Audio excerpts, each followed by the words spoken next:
Back up. Oh, it is a good scam. Ooh, ooh, ooh, ooh. Hey, it's working. I think everything's working. Is it recording? Yeah. See the little red dot? Yeah, I see it. All right. You just gotta make sure of you now. So, today we're doing something a little different. Since we're talking about Mortal Kombat, thought, why not play some Mortal Kombat while we're talking about it? Yeah, that way everybody can know we have no idea what we're fucking talking about. Yeah. Oh, God. We are awful at the game. Both of us. But we do both love us some Mortal Kombat, so press X.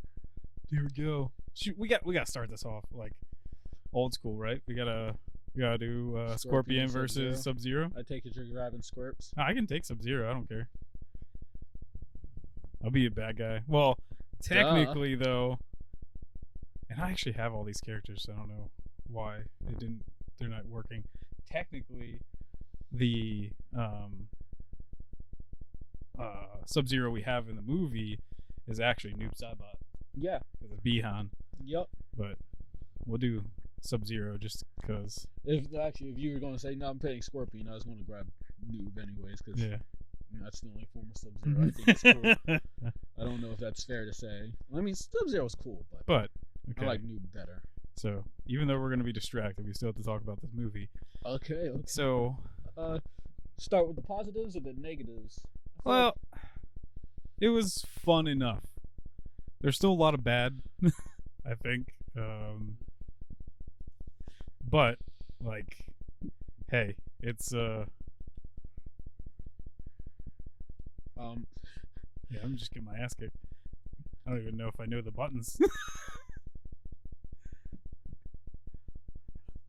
Seriously, forget the buttons. But, yeah, I actually kind of do like Cole. I will say that. That I think he's actually kind of like an interesting character. I like the whole like that he's got connections with Scorpion and stuff in it. But that like though, man, I might have to get off to just because if we're doing what we usually do and go by the like start from the beginning and stuff and go around is that that beginning fight is kind of cool until there is basically this weird scene with Scorpion that like it's CG for some super odd reason. I'm just going. While we're doing see that like when he spears somebody and then he like brings them back to basically like I have no idea about fatality. He pulls him back and he like goes like clothesline the guy, but like the actual model of Scorpion doing it is like CG, and I have no idea why. Like it's so odd. I did it on my first try. Look at me go. Look at that. Yeah, I love Mortal Kombat for all the gratuitous violence that we have. Like we're seeing right now. Yes, like this. Yeah. But because it's the movie, it translates into blood poorly because a lot of strikes create a shit ton of blood. Yeah. But the blood is all digital CGI goop, and it does not look sharp. Are we picking new characters? Yeah, sure. It does not look sharp in the fucking slightest on screen. Yeah. And I think apparently I can't play and talk at the same time. But if we're doing this, like, we should stick tried and true. Yeah, the two that seem kind of like lovers in the movie, which is odd to me because they're just supposed to be like best friends. But one thing I do want to get credit for though in the fights are, oddly enough, the actual most of the wounds that somebody gets seem to be consistent. Yeah. I think really the only wound that wasn't is in the first fight with Bihan and Hanzo, when he bashes Hanzo's head against the rock, there's a shit ton of blood that comes out. But there's like nothing there. There's no wound on his face but for the rest. But the big gash like in his chest is still there for like that whole entire thing. All the other wounds are there, and I thought that was a really neat thing. I just realized I did that entire fight without one get over here. Yeah, what the hell are you thinking? Nothing, clearly, but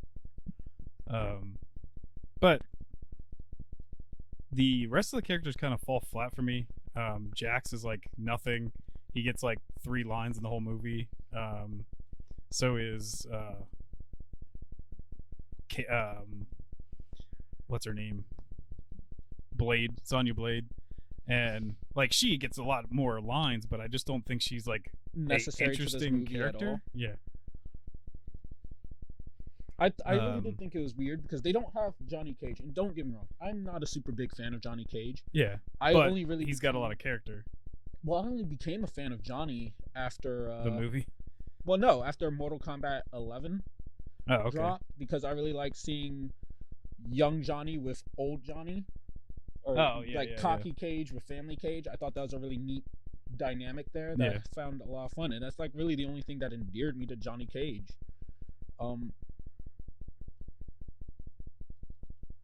But well, we start off with the whole like Scorpion, Sub-Zero, Lin Kuei versus the Shinryu, which is kind of cool. Like that, at least they care enough, I guess, about the lineage of it that they want to like do something, I guess. But it's still like a lot of the other stuff is like real goofy. Like even that, like all of these things that are actually like even just people's like Kano, his eye beam is actually just because he's got like a mechanical eye basically. Yeah. And in this it's part of his, what do they call it? Kino Arcana. or something? Yeah, Arcana or whatever. But like, there we go, that's how you do it. I don't know, a lot of the CG and effects in this movie look like PS2 graphics, which is like, I think what's his name? Forearms. Goro looks horrible. Which I know it's a lower budget movie, so it's probably going to look horrible, but it's still much worse than I thought it was going to be.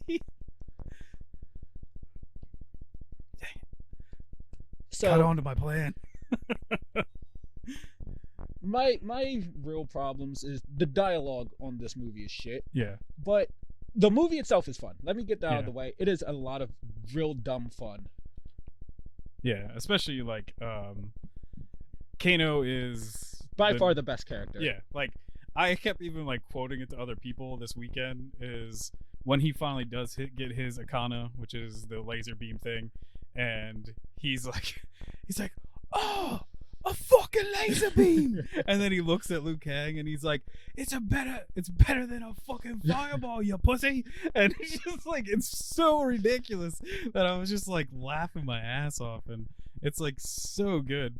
Just die. All but over. Like, I don't know, there's other like cheesy stuff, like I was talking to a guy at work and I was like, the one thing that like did not need to be in this movie was like when they first did like the first joke of Kano being like, Kano wins, it was kind of funny.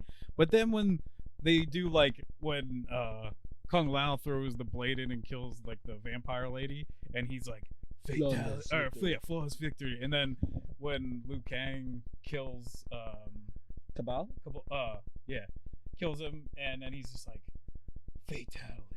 And I'm like, they don't actually say this even in the thing. Like, okay, what was the need for this? In the defense, I feel like Kano wins fits Kano's character. I feel like him saying that fits it, and I do think Kung Lao going flawless victory also fits his character. Yeah. Maybe more so him in the games because he's a lot more he's arrogant, like funny and stuff. But my thing was like he's arrogant as well. Yeah. Like he's super arrogant, and maybe it's because he's a master training people that he doesn't seem so arrogant in this. Yeah.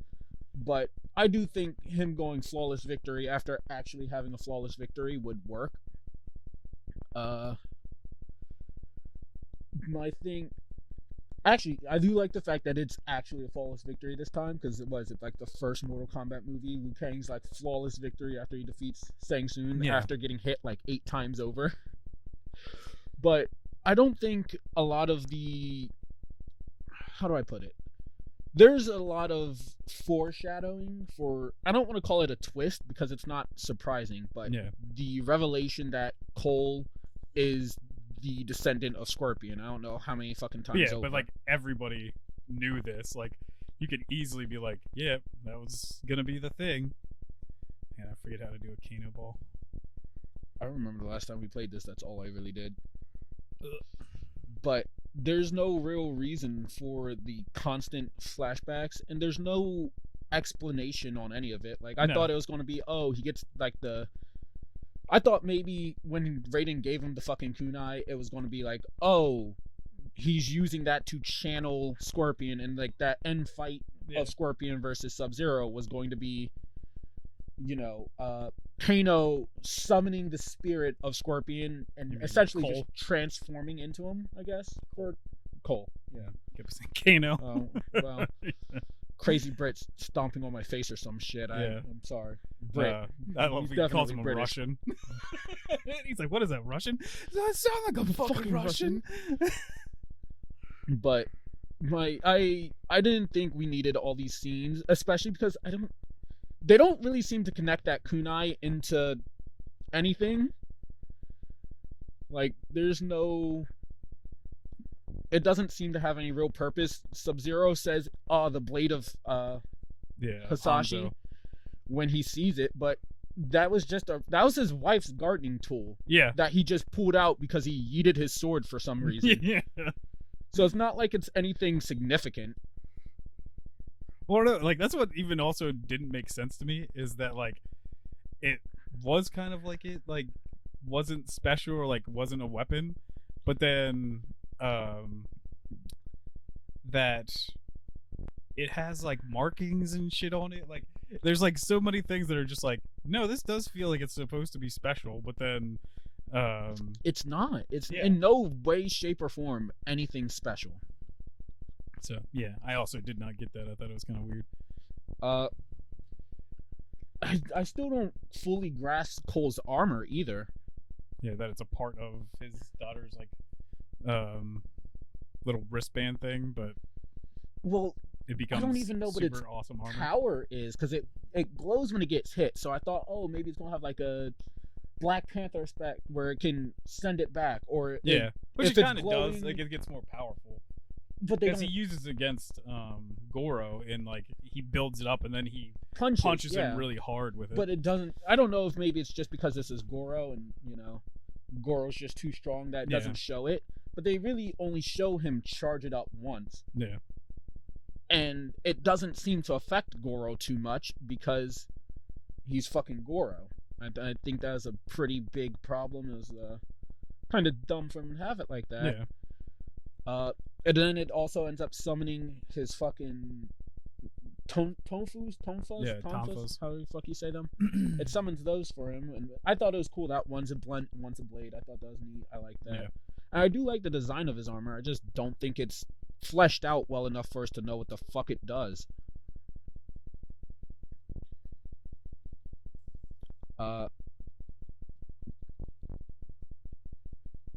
But my biggest problem with this is the dialogue by far.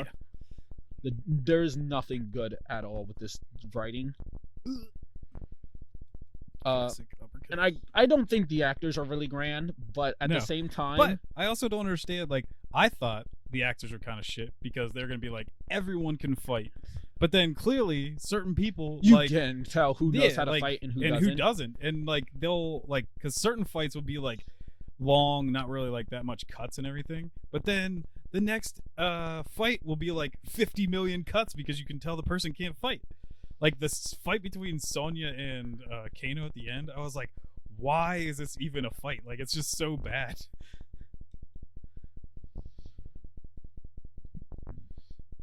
Oh shit. While we're on the topic of the end, I do not like the ending too much, just because all of the fights really wrap up that because fast. They basically just make it a montage. I even said that like to this one guy, and I was like, it's so weird that they basically just make the end fights a montage sequence. Like there is nothing to it. And I was like, that's just so dumb to me. They're like, why even like well, you did. Like, why do it that way? Because you're basically just making the whole thing like not matter. Well, Jax wants to fight. I forgot his name already because I forgot his name. Yeah, because he's only in like one Mortal Kombat game. Yeah, that's why they don't care about killing him. But he goes. He's like, I want this guy. And then they go and fight, and the fight's probably not even a full minute before he defeats him, and it's over. And like, but the none of it was really all that great. There's no real catharsis. Nothing's fleshed out. No. It's also among like one of the weaker fights in this movie, so it is just not a great battle for him. No. Same with Melina, Kano versus Blade at least has the build up. There's clearly a level of animosity between them for the entire movie. Yeah, but just the fight's terrible. Yeah, the fight itself wasn't super grand. And then she comes in and immediately one-shots Melina with her Arcana, despite going through nothing to awaken her Arcana. Yeah. Well, and like her Arcana is apparently just she has those blasts now. It's not just like a thing she like uses, so it kind of is annoying. You call me rain filth on a fucking first episode of Serious Podcast, and look at you now. How the mighty have fallen. But I don't know, like you said, there's certain parts that are kind of cool, but like the other thing that I don't like I would have really liked this movie if it was like completely cheesy, you know, like if it was just like kind of dumb, like because even some of these games can be kind of like goofy, but it's like, but the thing is they like lean into it. This movie like also wanted to be like super serious. Like that's what I don't like, is that like parts of it wanted to be like crazy serious, and then other parts were like, you know what, we're gonna actually like just be completely goofy now. And I'm like, I don't know. Everything with Cole's family just was really unnecessary for me. Yeah. I don't. There's also the daughter has like this hella strong emphasis on the uppercut, and I get it. I just uppercutted you. It's a great. Yeah. It's super strong move. It's super useful. Oh my gosh, dude! Also, just being like completely like woke into the game kind of thing is Kano fighting Liu Kang, and him being like, him just keeps sweeping him over and over again. Thought that was and great, then he's like, don't you even know another move? And then he just gets back up and sweeps him again, and I was just I like, also thought gosh, I love the fact so where good. he jumped and he's like, fuck, and immediately gets swept upon landing. I thought there's a lot of love in this movie for Mortal Kombat. Yeah. And it shows, and I love that very much. Doesn't make it a great movie. Yeah. It's Kong Godzilla. Yeah. The storyline, the acting, and all of the dialogue for the most part is pretty shit. It's bad, it's subpar, it's passable. Yeah. We're just here for all the action, the combat, and the dying. And for the most part it delivers. Like I said, the ending wraps up really slowly and it's kind of dumb. Yeah. They did Melina dirty by just offing her with like a single blast from fucking Sonya. But they also kind of make it like at the end that almost all of them could come back, which is weird to me. Like I understand Noob, and I even think it's cool that like when he loses his Sub-Zero armor, he basically looks like Noob Saibot, because he's just all black. Yeah, and I was like, this is sick. Like that, this is like already kind of happening, that they're foreshadowing that he's going to come back as Noob. And I was like, that's sick. Even like how he fades away because it's like the black smoke and everything. And I'm like, all right, this is awesome. But, and on top of it, clearly the director and writers on this, I think, really liked Mortal Kombat 2. Because I think that's what almost all the storyline stuff comes from. Because that's where like Kung Lao dies, even though he's just brought in the game. It's where Bi-Han dies and stuff. So like all of that is kind of like set up in the like lore of that game. And then I like all the other two like setup stuff where like there's a bunch of winks at stuff like there's a Makoto warrior and stuff like that. So it's now I'm gonna forget his name. What's his name? Nightwolf, yes. There he is. Yeah. And then I like the nod that Mortal Kombat spelled incorrectly, so Cole just takes it off as a joke. Because he's even like, see, it's even spelled incorrectly, so it can't be real or something. Like I was like, that's pretty funny. But fuck, there is a lot of problems. Not a lot. There's I guess like the low point for the film where all the heroes are kind of split up and they're losing to Sanction's forces. Yeah. Jax can't fight because he has his skinny fucking baby girl metal arms. Sonya, his Akana being that he can just create super awesome metal arms is I didn't like that. Goofiest thing I've ever seen in my life. I kind of thought that was a little lame.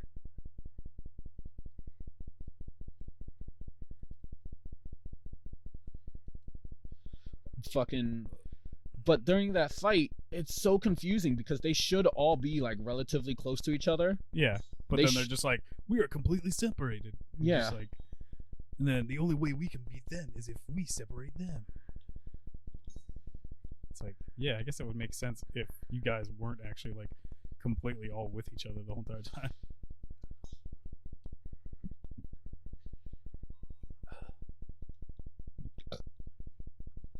Son of a bitch. Just do the same move. Hey, you did the same thing with Johnny Cage. Shut the fuck up. No, I didn't. I changed it up. Was that changing it up? Is that different enough? If you do it, I'm gonna do it. Yeah, like most of the fights were kind of garbage towards the end. Like even like I'm really mad that Cole's family survived. I'm sorry. They were clearly frozen over. Yeah, I know. That's what I don't understand. That like they even killed Scorpion's family, but didn't kill Cole's family. Like what? They even go as far as to like remove the frozen effect makeup off of them as soon as they're free. Yeah, I know. And it's like that's not how dying in ice works. It's the farthest thing from actual frostbite I can think of.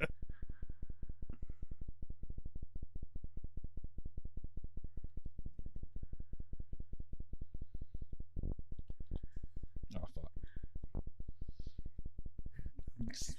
Same move. Hey, I said if you're gonna be cheap, I'm gonna be cheap. I'm not even being cheap. You're just being a sore loser.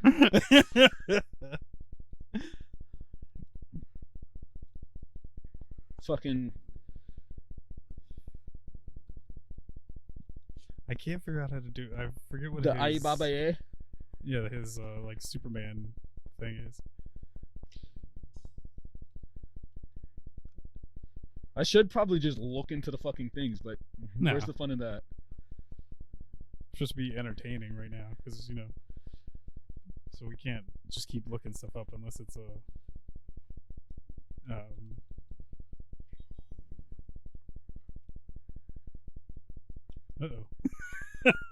I used a far thunderbolt. It just didn't even appear on screen. There we go. That's how I did it. Up and down. There, I did my Aibabaye. Oh, damn. Suck a dick. I did think Raiden's constantly glowing eyes, while accurate, was a little distracting. Well, also that like, oh shit, you're still alive. Barely looks like Raiden. Like, looks better than that one dude. Fucking, what's the original Raiden's name? This guy. Yeah.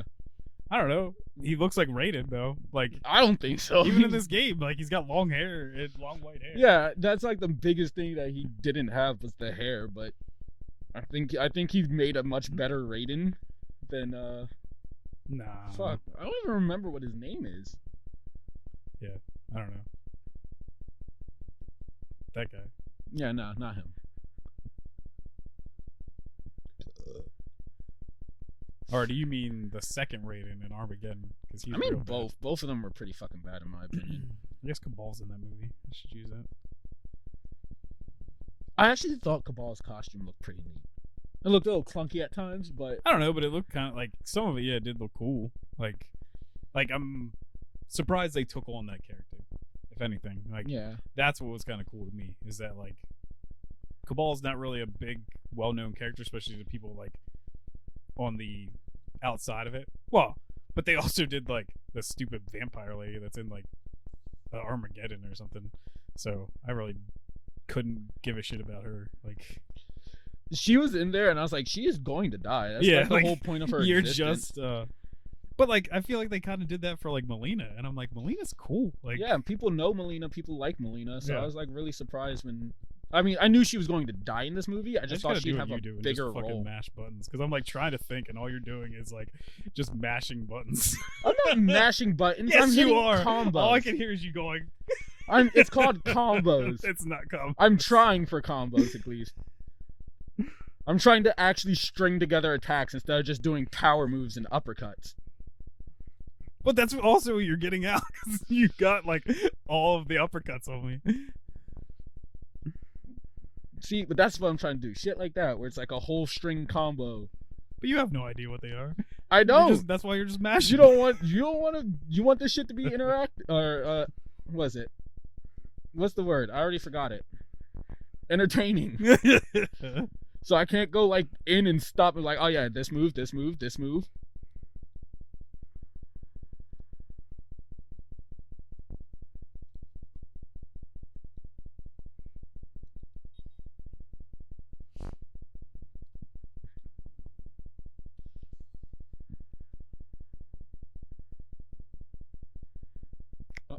I was like, I have to figure out how he does his run because this is getting ridiculous.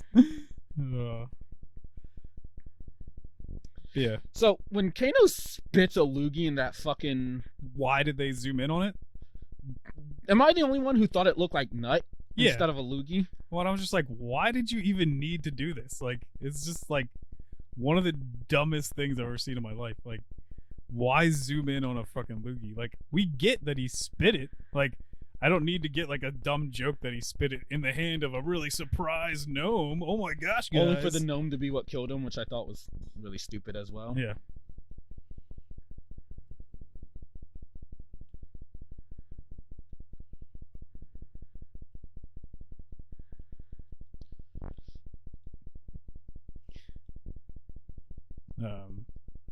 But I don't know. Like, I'm glad it was made, that we got like a newer Mortal Kombat, that there's extra characters in it, that they didn't just focus on Liu Kang. But I would have rather, not gonna lie, I would have rather this movie have just been like Scorpion and Sub-Zero, the movie. Like, if you just focused on those two, it would have been a million times better. Like, why wouldn't you think that would just be like the smartest thing to do?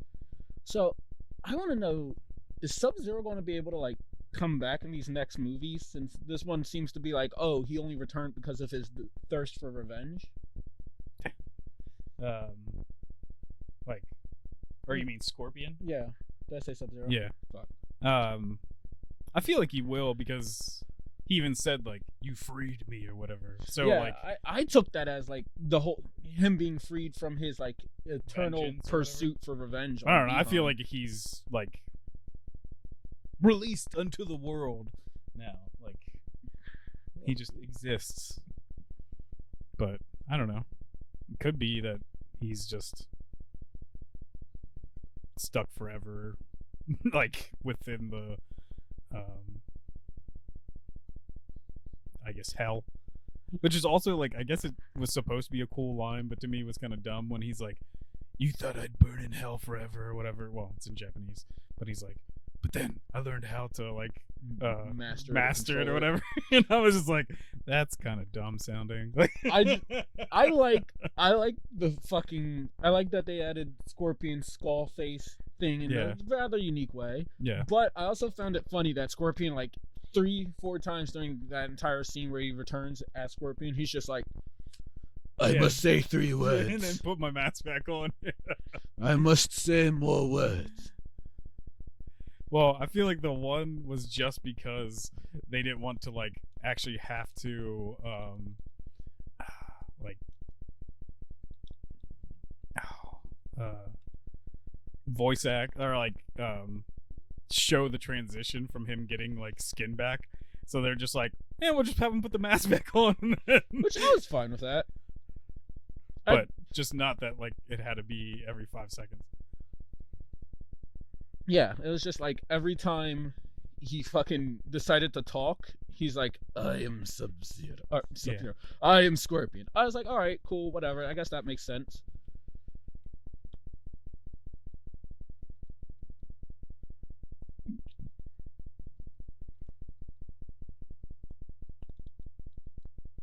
Fucking chip damage. Son of a bitch. It's called a combo. Yeah. It was only broken by you dying. Yeah. Ain't that right, Ted? You're supposed to be helping me out here, Ted. You're not doing much. So I have another fun little nitpick for this film. The beginning. Hanzo finds his family. He's mourning their death. And then the Lin Kuei attack. And there's a cut from him, like, crouched over his wife and son, whining a fact that they have, died. Yeah. And then the ninjas sneak up and he's like, there's a cut and it shows him recognizing that was neat. I don't even know how I did that. There's a cut and then it's him like realizing that the Lin Kuei are here, the ninjas are attacking, and it cuts and he's still kneeled before him and he's no longer like he's crying. Yeah. Or mourning in any way. It's just like a cut right before the action scene starts, and it like he visibly looks like he's just like, all right, this is my position. I'm crouched in. I'm kneeling, and turn around, Angie action scene. That's also like, did you like the thing? Like, look at the background right now, and where it says Boone Tobias. Yeah, because that's Noob like the creator. Right? Yeah. But I mean, that's also what they say he fought. Eddie Tobias at the beginning, because it's Ed Boon and John Tobias, I think it is. Which I thought was a neat nod. Yeah. I completely forgot to add it because, I'm trying not to die. That's why I was trying to slow down the fight, give some lore. Yeah, I could fireball too, I think. Yeah, okay, maybe I can't do it. No, I can barely do one. Yeah, there we go.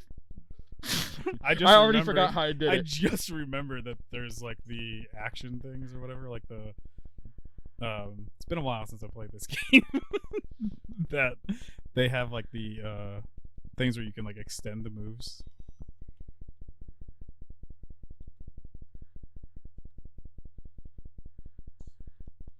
Yeah. Fireball. Ow, my face.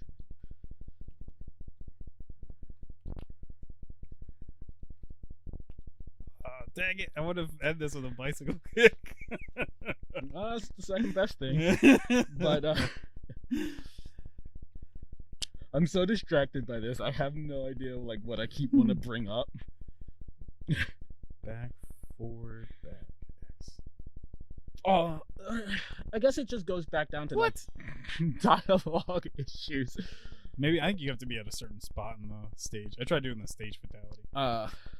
Like when Sung Soon comes and he's like, "All right, Bihan, go execute Earth's heroes," and he's just like, "I am not Bihan. Yeah. I am Sub-Zero." But like, I'm like, did you give yourself that nickname? Well, yeah, apparently, because I thought that like it was Shang Tsung that like renamed them and made them like who they are, but apparently not. He's just like, no, this is me. This is my.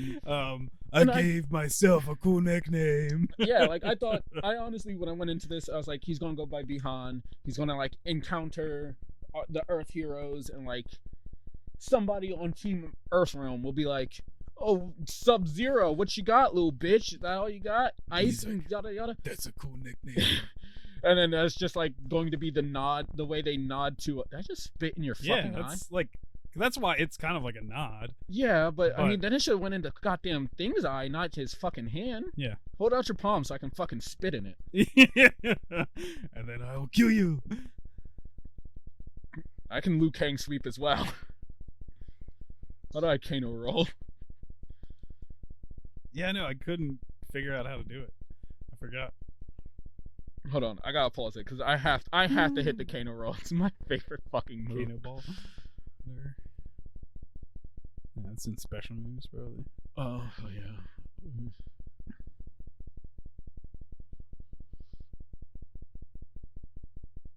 What? Do I just not have the right version? Could. Oh no, Black Dragon Ball. Wouldn't that be it? Yeah. Alright, give me some fucking space real quick. Yeah, there you go. Kano roll. Is that it? I thought it was like. I thought it was better as well. Yeah. But... Oh, there we there go. it is. I was gonna say, I don't think you did it. I did it. I hit you with it.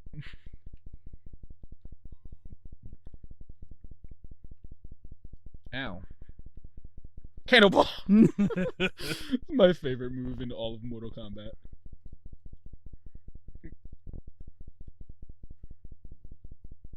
What is his like scorpion thing? Get over it. I thought it was always like. I thought it was forward back square or something. Yeah, I thought it was like down back square. You want to just look it up? It is iconic. No. You have to hit it at some point.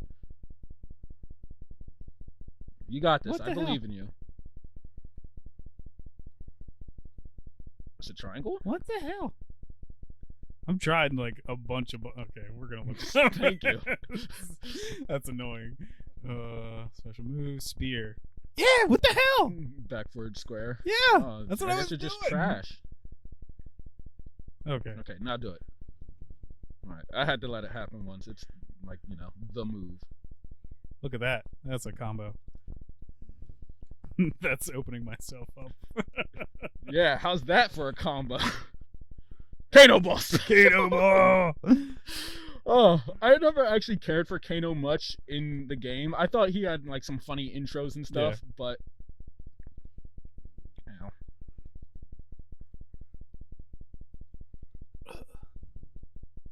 But I never cared for him. This movie actually made me like him way more. Because he's hilarious. It sucks that he still like betrays them. Because I was like, maybe they're just gonna make like Kano redeemable, and then they're just like, nah. Yeah, I did not think that I did not think that at all. I thought like the best case scenario is he'd make it through this movie, and then he'd be, you know, done away. He might be coming back anyways. Like, I did not think this man would survive at all through this. Yeah. I honestly thought Goro might survive, but I thought they were just gonna like whisk him away in the nick of time or some shit like that. Tonfa stuck through his eye. Yeah, he did.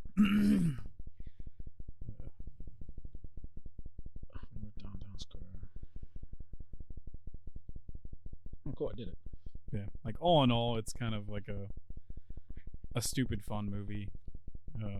If you're going in this for like an actual movie that's good, does a lot of I like this. This is fun. Mm-hmm. If you're going for a movie that is well made through and through, you like story, you like character, you like, you know, all the essential stuff to any movie, you are not going to enjoy this movie. You're going to hate it. If you're a Mortal Kombat fan who loves to see like references, some pretty neat action, and a much more faithful and loyal version of the game translated to a movie. Even the set pieces were kind of cool. Like, I like that, like, they fought on, like, the bridge thing. I was disappointed that he didn't, like, he did, like, the clap thing on him. Yeah. But he should have done, eating him down on the spikes, because that would have been, like, so much cooler. He could have at least did it to, like, the decapitated body. Yeah. Like, but oh well. I was fine with it. Right. I just want my nigga Ermac. Yeah. Ermac, Sub-Zero, and Scorpion are my 3 favorites. I'm pretty sure that makes me a basic white bitch, but... but, like, I could see Ermac coming for, like, if they make a second one of these. Yeah. Because he's trying to, like, gather souls and make, like, more people. So, and then...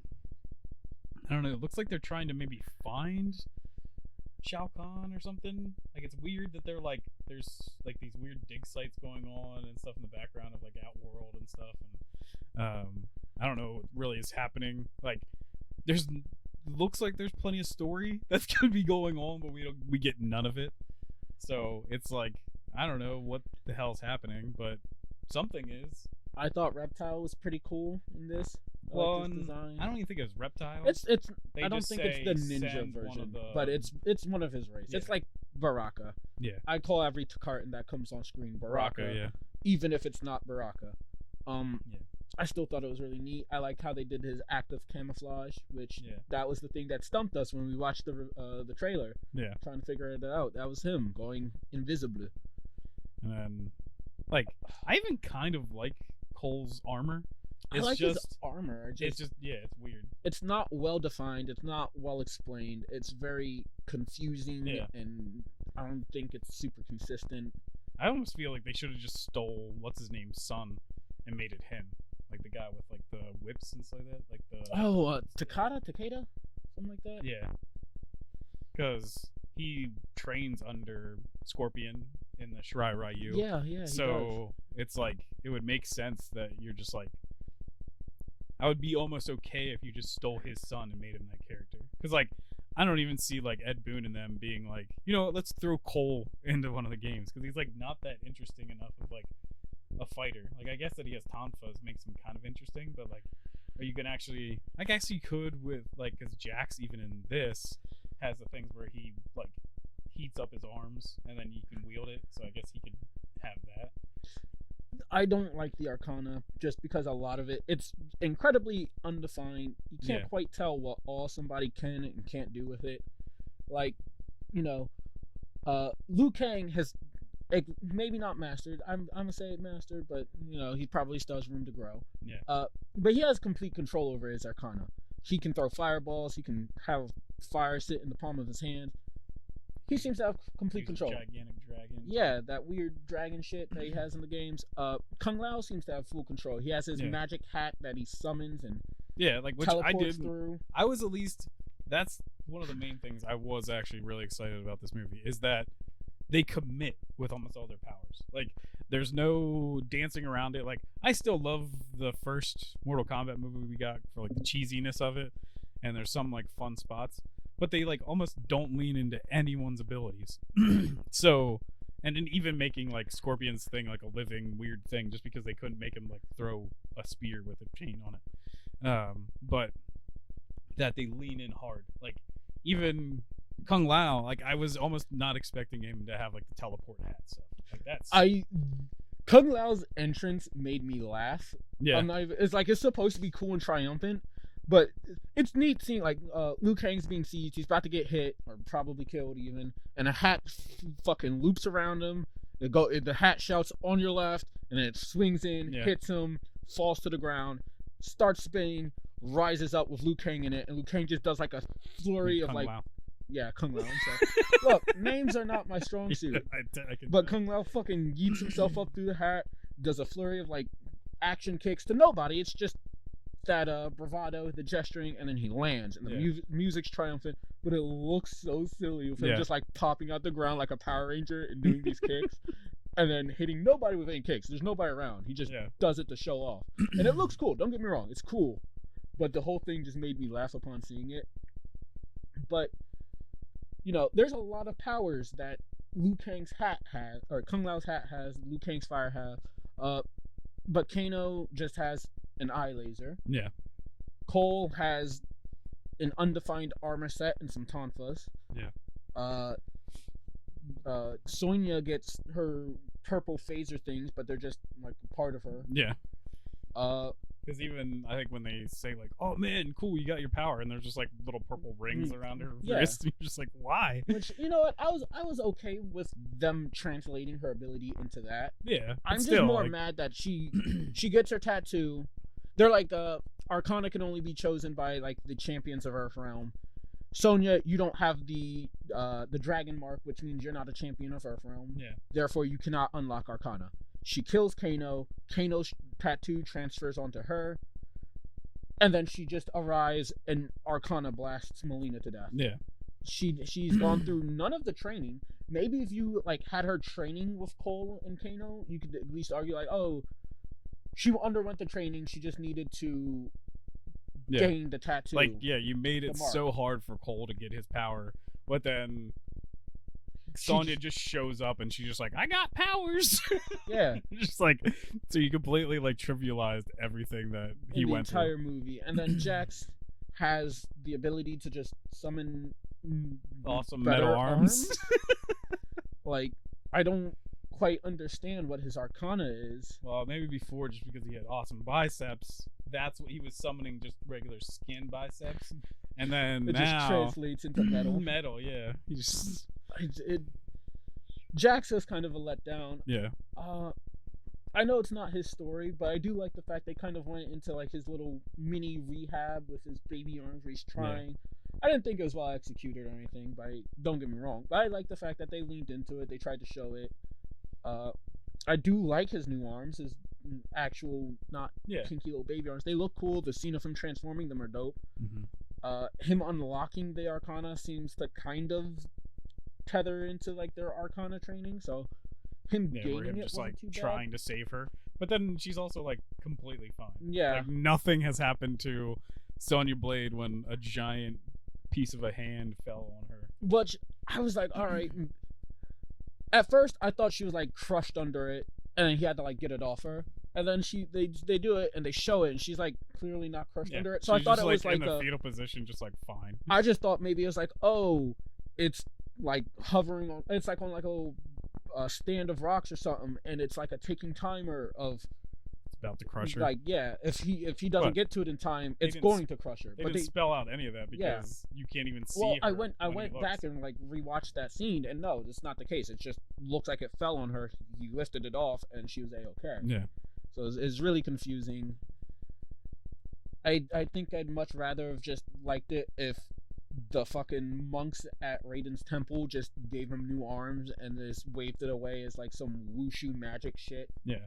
Like, special material made of the same stuff as like Raiden's staff or some shit like that. Or to me, the other cool thing would have been just everyone in the military wasn't marked with the thing at all.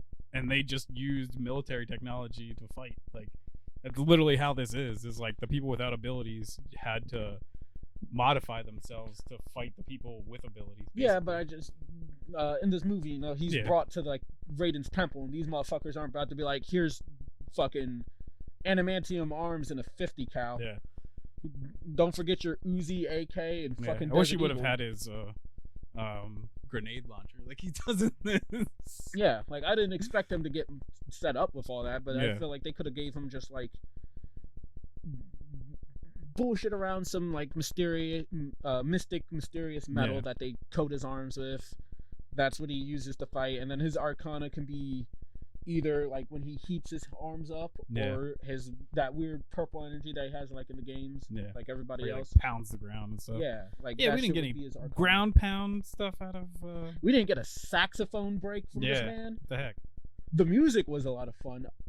They mixed in the old track like 50 different ways. I swear. They did, and I think that's why I enjoy it so much because I love the OG Mortal Kombat theme. Yeah. But I didn't expect them to lean so heavily into like this orchestral thing for it. It almost made it feel like a Marvel DC big blockbuster type deal for the type of movie, and it was really surprising and a little bit odd. But I do love how like almost every song managed to loop back into the fucking Mortal Kombat theme. Is there anything else? Nah, I think that's all we have to say about that, and I think we'll cut away. And... Wait, hold on. Whoa. Cole just keeps punching the icicles that his family's trapped in, and I'm like, you're fighting ice, mate. Yeah. I just didn't get it. I just thought Scorpion's fighting Sub-Zero, and Cole's just like, all right, you got that? Cool. I'm like, yeah. Well, it's more like they should have even like swapped, been like, hey, you've got Hellfire. How about you like burn my family away from this ice? Well, that would make more sense, and that is like a fix I would have. But my thing is like, Scorpion's fighting Sub-Zero. Sub-Zero knocks Scorpion down, and then he's just like, Cole, you're trying to save your family? I'm like, I gotta stop this right now, because God forbid he gets these two completely helpless people out of the ice who should, by all means, already be dead. God forbid he does that. Like, I feel like he should have just had to like went to kill Scorpion, and Cole's like, oh shit, if I can't get them out, I gotta get Scorpion. Maybe Scorpion can save the day, or at least I gotta avenge him, and I don't stand a chance against this man by myself, so I need the 2-on-1, whatever. I said we do one more fight. Shit. We'll both just play as Noob Saibot since both of us love them. I'm fine with that.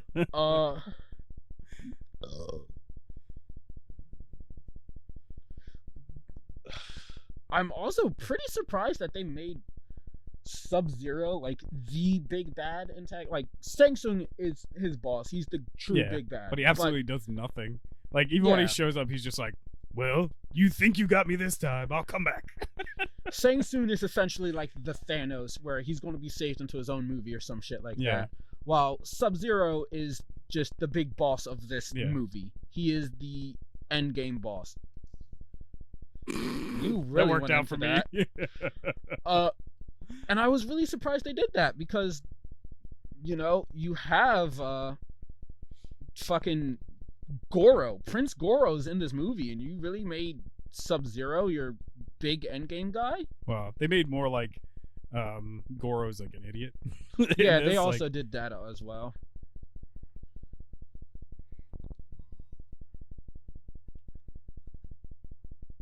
This isn't working out too well for me. I know the moves, but I can't button mashing.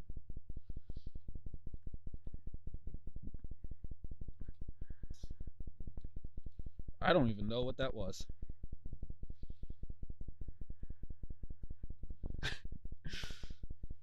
I don't know anything that's going on. I can tell.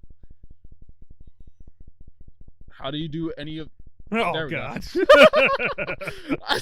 he just do I'm on top of the world with his shadow? Yeah, he picks him up. Yeah, that his shadow picks cute. himself up. How did I...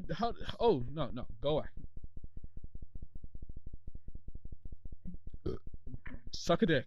I gotta... Oh, that was neat. And that's nothing gonna work now, because I know it. How do I do any of his moves? Oh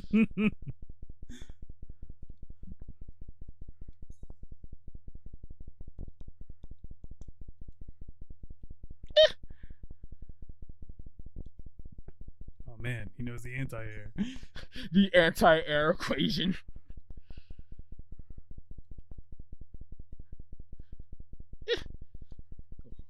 How do I make this nigga slide? Cha-cha, real fucking smooth. Fuck off, Andy. I'm trying to figure this shit out. It's forward back X. Forward back. Back X. forward X. Back forward X. I swear I did that. That. Tell me I can't do moves. Alright, this is just fuck off. I'm trying to figure out a goddamn move. Boom. Ted, get him.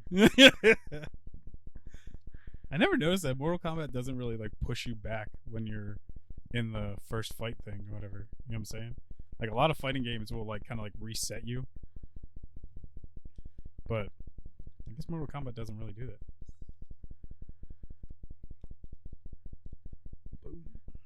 God, noob, I forgot how ugly you are under that mask. This isn't fair. This is a clear 2-on-1. Because you can't get him out. I cannot. Yeah, I can't get him up. I demand my clone back me up here. Jew.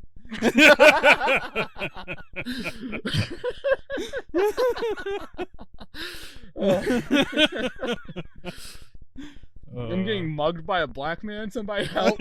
2 of them are mugging me. There we go. This will end it out. But is there any other I feel like there are other complaints I have. Is inside of him. Just... God, I do love Noob Saibot is one of my favorites. Yeah. I want Noob and I want Ermac, and I'm gonna be sad when I get them and I have to watch them die. Yeah. Oh. They could just like straight up make a movie where like the bad guys win. That'd be kind of sick, because that's very Mortal Kombat. Like bad guys win a lot in Mortal Kombat. It's not just like Liu Kang wins all the time. Like Liu Kang dies. Like in the newest one, it's at least cool because they like found a way to have like the evil Liu Kang and the good Liu Kang, but and this in 11. But it's cool that like this is a series that's not just like we'll do it almost like Walking Dead style that anyone can die. Like no, like legit, like bad guys just win the tournament. Like yeah. So I think it's kind of a cool thing. So, well, if we're on that, do you think they're going to have bad guys win the tournament since this movie does not technically feature a tournament? I don't know. It'd be kind of cool if they did, or like. And then like the third movie could be them fighting off Outworld. Yeah. Like the Outworld Outworld invasion and stuff. Yeah, too. that would be cool. But do you think studios would do something like that? Like I feel maybe if you have that long-term game plan. Yeah, I was gonna say if they have enough backing that like they know people will see like a 3-part movie series or something. Yeah. Because clearly even this one is totally setting up another future one. Like this is like half a movie because even like no one fights Shang Tsung.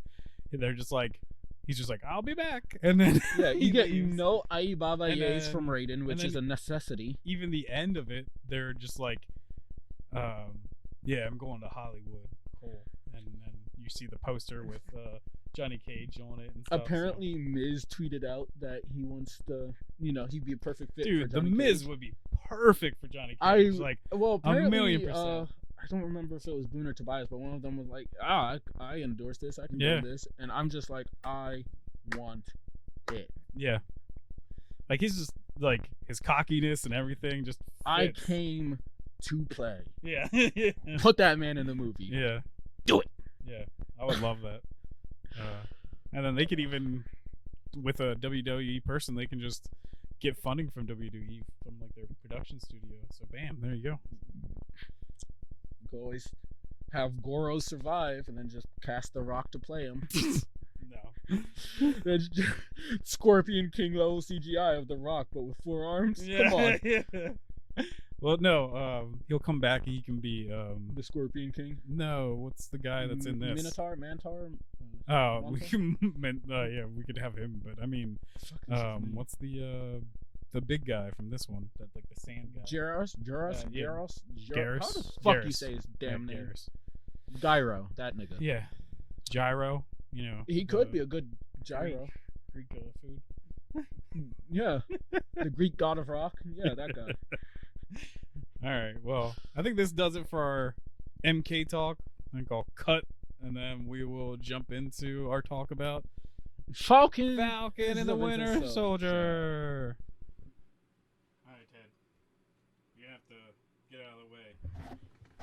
We're gonna have to paint this with your doggy blood. Like, hey, John Walker, Captain America shield. Ready? Oh, poor Teddy. Don't be mean to my Testy. Come here. Come on, Ted. Come on, Ted. Come on, Ted. You're moving. Oh, buddy. You wanna sit on it? Captain America shield.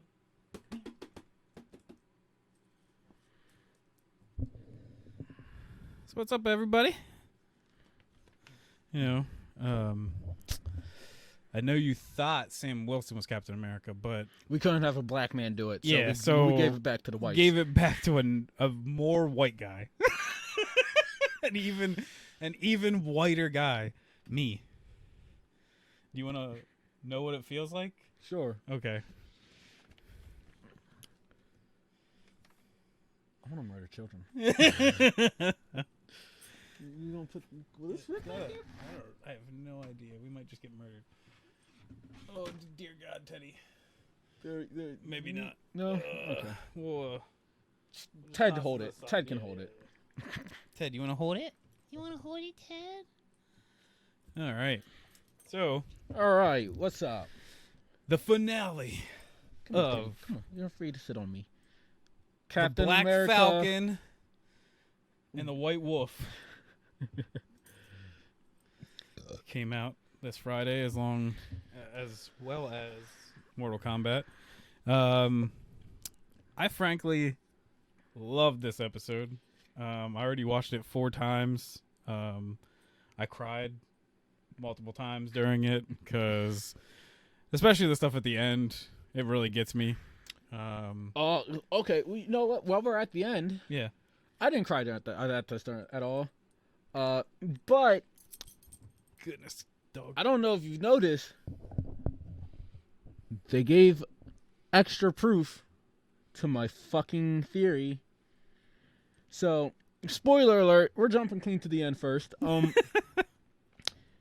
Sam Wilson takes Isaiah Bradley and his patriot-ass son Yes. to the Captain America Museum. Mm-hmm. And he shows them a small wing dedicated solely to Isaiah Bradley. That's where I shed a tear during that part. I didn't. Especially when he's hugging him and like shaking. Yeah. Just, like, I didn't shed a tear. You know why? Scene. Because Mephisto? this is clearly a result of Isaiah Bradley's deal with Mephisto. And this is why. Sam Wilson couldn't even get a loan for a fucking boat. Well, He's Captain America now. You expect me to think this nigga can get a fucking government experiment swept under the rug? You think that he could get that shit put into broad daylight? Yeah. He can't even get a loan for a fucking boat. Yeah. This is clearly it is Captain clearly America at the the time. work of Mephisto. Yeah. This is just to turn his grandson into Patriot. Yeah. Yeah, So, you're welcome. yeah. Mephisto's of the MCU. It's official. It has been confirmed. Ain't that right? I do love that the first scene when he like knocks on the door and the kid's like, "What do you want, Black Falcon?" And then he's like, "You need to learn some manners." And then he's like, "He ain't a Falcon anymore, but he's still black." I was like, "That's a pretty good line. I like that." Yeah, you gotta call him Blacked in America. Yeah, Blackton. But yeah, I don't know. There's a lot of cool fight kind of things in this. A lot of, especially like pretty iconic looking like poses and stuff from the Falcon when he's like doing some stuff. Like, okay, hold on. First throw for like his shield when he's like wings are spread out and he has his hand out like throwing the shield. I was like, that is sick looking. All right. While we're on the topic again of iconic poses, I had a little bit of a PTSD fucking flashback watching the scene where he brought Carly back because she was dead. Oh yeah. The angel symbolism. Fucking hell. I watched too much Zack Snyder shit. I was afraid that we just going make him Jesus. Barrel down this fucking heavenly, all holy fucking savior rabbit hole for this man, and every scene was just going to be angelic. Yeah. Oh, I got a little scared. I had a panic attack, broke out in some sweats. I was like, oh no, not again. But I guess we should jump to the opening of the episode now. Yeah. And work our way through. But yeah, it's basically like straight into action because it's just it's when Falcon's basically like flying in because they basically, even the previous episode, what's that guy's name? That guy? The French guy. Oh, Batroc de l'Hiver. Yeah. That he's just like, I just want to kill the Falcon. And they're like, you'll get your chance. So basically they just wait for Falcon to show up. And then they're just like, set the plan in motion. And they gas the building and trying to set up their whole entire plan to basically get a hold of these GRC people. So I thought Blacked in America's fucking entrance into the building was super cool. I like his fight. I also like the fact that he was quick to say, like, there's that one dude who walks by and he's like, wait, aren't you like the Falcon or some shit like that? And he's like, no, I'm Captain America. Well, no, he just goes, who are you? And he says, Captain America. Who are you? And he's like, Captain America. And then he's like, I thought he was on the moon. Yeah, like Captain America's on the moon. Like, I love that so much. I like it, but I also think it's dumb because, like, you just had another Captain America. He just literally lost his right to be Captain America. This was all over the news, bro. Where the fuck have you been? This is especially he's like a CIA agent. Or it's like, bro, you probably indirectly worked with the Falcon. How do you not realize this is the Falcon? He's in a new color scheme. Yeah, it's like changing clothes and be like, who the fuck are you? Oh, he's confused. He's got the shield and everything. He's got giant fucking Falcon wings as well, and he's black. Yeah, he's in a new costume with a shield. It doesn't make him. He should be like, wait, are you? Like, the reporters were like, do we call you Captain America, Captain Falcon, Black Falcon? Like, that made sense. But he's just like, who are you? It's like, I'm Captain America. Should we call you Black American? It's African America at your service. I just really thought it was. I like the callback to the Cap being on the moon joke, but I was just like, it was kind of dumb. Because I was actually even expecting like a post-credit scene or something with like Cap on the moon. On the moon, yeah. I was like, there's got to be something, and then nope. Fucking old man Cap to be the new Stan Lee. Yeah, there we go. I do love actually like some of this like first setup kind of stuff, like just on playing on all of their characters. So like Falcon taking that like leader kind of position and like telling people like where to go, or like he already figured out like what they're trying to do, but then still kind of getting his ass kicked because he's like, at least like that they showed how good of a fighter he is, because he already even like because actually I just rewatched Winter Soldier. And in Winter Soldier, he still gives like Cap a run for his money, even though Cap's a super soldier. So it's good that they're like, they do show the level of like fighting and so that these two people have. Because even Falcon kind of gives up on the fight and is just like, "Whoop, see ya." But I like that like Bucky kind of gets taken advantage of, because he's still like kind of naive in the way that like he grew up in the 40s and everybody's nice. So when Carly is like talking to him and stuff, he's just like giving her the time of day. But then she's just like, "Hey, thanks for like letting me take you away from what you're actually supposed to do." And he's like, "Dang it." Another really small nitpick. It's not a big deal to the episode. I was railing on it when I watched the episode, and I want to rail on it a little more here.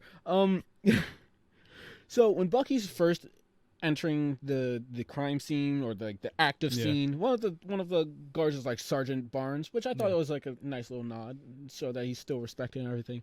But he's approached by some other man, and the man fucking pulls off his mesh mask to reveal it's Sharon Carter. Yeah. And then Sharon Carter never puts on her mask ever again. No. And it's just like, you are still at like an active point where you could be in trouble. But I like, think she was just using it so she could get in. The I barrier. get it, yeah, but put it back on. Yeah. You're not safe yet. In theory, you're not safe yet. Teddy, you what are you doing? like her crime is Teddy. being. What are you doing, bud? As far as like the Sniffing some government Transformers. seems to know, her crime is still, going against American interests. She could still be labeled an active terrorist working with Carly and co. Keep your mask on. Just be like, hey, it's Sharon Carter, by the way. Yeah. Like, she thinks she's got her way out already, so she's working some deals. Like, it's not because, clearly it's Sam couldn't be like, Sharon Carter's good, you guys, yada yada, because she needed a mask on to get here. Mm-hmm. So, like, why? Put the fucking mask on, you daft cunt, please. No. The person that I don't understand at all in this series, that, especially even because they try to make her like almost a martyr, then it's in Mephisto. His speech, Why does he want the Young Avengers? Carly Morgenthau. She is an absolute psychopath, like a horrible human being, and they try to almost make her like a sympathetic character. I'm like, no, even her own people were like, "You're insane." Like, at every point, but they still kind of follow her, but they're like, "You're a crazy person. Like, you want to just murder people for like no reason. It's not going to fix any problems. It's going to make them worse, as even you can see. Yeah, even down to like, she was going to shoot Sam. Like, there was no like doubt in my mind that she was going to shoot Sam. So it's like, he didn't find a way to like change her or help her. Like, she's just a piece of shit. Like, and I don't get it. Like, that's like, I don't know. It's just a weird thing to me. I never even took it as she was supposed to be sympathetic. I always thought like those, I guess, more sympathetic. He brings up later that he's like, you should have been listening to her. Oh, I thought you meant like the stuff in like the entire series building. Well, no, up to but I mean moments, like, not if you're supposed to be like, fact. oh, we're supposed to listen to like some of her views, then it's like, yeah, but if she wasn't like a complete psychopath, or like even tried to kill you, that are trying to make a like reasoning for her right now, then she shouldn't have been this crazy. Like, because I was looking at more at like the build up to the like all her sympathetic stuff leading up throughout the entire episode, or all the episodes, was more so like a case of showing how even like it was how do I put this? showing how just because you're in the right, you can still fall far from grace. You can, what was it? There's a saying for it, and I can't think of the fucking saying. But it was more so fuel for this fire rather than. I think what you're thinking of is from The Dark Knight, that you die a hero or live long enough. Villain. I mean, I guess that's kind of applicable. Kind of that wasn't the one I was thinking of, but you know what? I'll say that's what that's the exact thing I wanted, and that's genius, brilliant. Yeah, Christopher Nolan. That man didn't get Batman like Zack Snyder did, but murder. Yeah, it's exactly how Batman is. Let's not go down the Zack Snyder Snyder. Yeah. But I still love the interaction between Bucky and Sam through this whole thing. Like, I like while Bucky's like on the motorcycle going after those guys, and basically Sam's like, "Hey, I need some help," and he's like, "Dude, I don't do the flying thing. That's your department." And then rips away on the motorcycle. Like, "Hey, you know what your role is. Go do it." And so, I want to talk U.S. Agent because I thought this was a really. I don't know if I want to say it's like a surprise or a twist or anything. Yeah. But I do like how they characterize him in this final episode. He comes out as kind of like an anti-hero. He's there to stop Carly Morgenthau. I would even say he's just a straight up hero because he is like overall the hero. But even at the end, he still gives like the mercy thing. Like I even like that quote from like. I think in this episode he's the hero, but I think like overall they're trying to build him into an anti-hero with like all the other stuff that we'll get to. Yeah. The suit's the same. Yeah, it's just black. It's just like Captain America. It's the same, just black. But he marches onto the scene with his brand new shield, which I do like the fact that it gets pummeled to shit, which, I mean, it's expected. It's not vibranium. It's probably just regular metal of some kind. Which now there's a meme out that everyone's using. So, like, they'll take, like, a trilogy of movies or, like, comparing two things, and they'll use, like, Walker's broken up shield to be like, this is the bad thing, and then use Cap's shield as, like, this is the good thing. But I did see someone with all three Sam Raimi Spider-Man movies and all of them being Cap's shield, and I was like, no. I'll be like, maybe most of them are Walker's shield. Spider-Man 3 is definitely not a Cap shield. Yeah. But what was I gonna say? He chases down Carly. Morgenthau. I love that. I do too. Just because like Bucky's so trying raw. to like still do stuff, like trying to just save those people in the truck, which is also once again is like a complete psychopath moment where, especially that one lady's like, I ain't doing that, and then the other girl's just like, no, let me grab this gas tank and throw this fuel and these people and light it on fire, and I'm just like, oh my gosh, like you're a psychopath, because she even says, hey, we got to injure some of these people so that Bucky will want to save them. I'm just like, whoa, lady, calm down. It's fine. She knew Bucky could have saved them, and they could have made a clean escape. It was never any real danger. Yeah, she didn't also try to like murder all those people in the other truck. Oh no, they would have survived. It's an armored truck. Yeah, armor protects against gravity. Yeah. But yeah, she gives Walker an ultimatum: chase her down and kill her to avenge Lamar, or save this precariously perched truck full of hostages. Yeah. And honestly, it was really cool. It fits John Walker. He's an ex-soldier. It fits him to be like, I gotta set my shit aside to save these people. Because he even does like the shake the head thing that he does a lot in this, which is kind of like his tick to always be like, kind of like flashing back to like, I think war or like a PTSD kind of moment. They're like, I have to break this and let me get like my head straight kind of thing. And which part of me was like, because I was like, all right, I expected John to forego his search of Morgenthau to save the truck. Yeah. And then he had that tick, and I was like, what if instead of like actual war flashbacks, it was more so just to Lamar's death? Yeah. I was like, oh, will that actually make him go after Morgenthau and leave these people to die? Yeah. And I just figured like the truck would fall, he'd go after Morgenthau, the truck would fall, and Sam would catch it to save the day anyways. But no, he stopped to grab the truck, and he attempted to. He's ultimately thwarted as more flag smashers eat him down as well. And then even after the fact, I thought, even after the dust settled, I thought he's going to have like a final showdown confrontation with Sam over being Captain America. But no, he's just kind of like, all right, you guys did good, bye. Because even they cut to like the camera too of him when he's like, I feel people even right now like hate me for like standing here.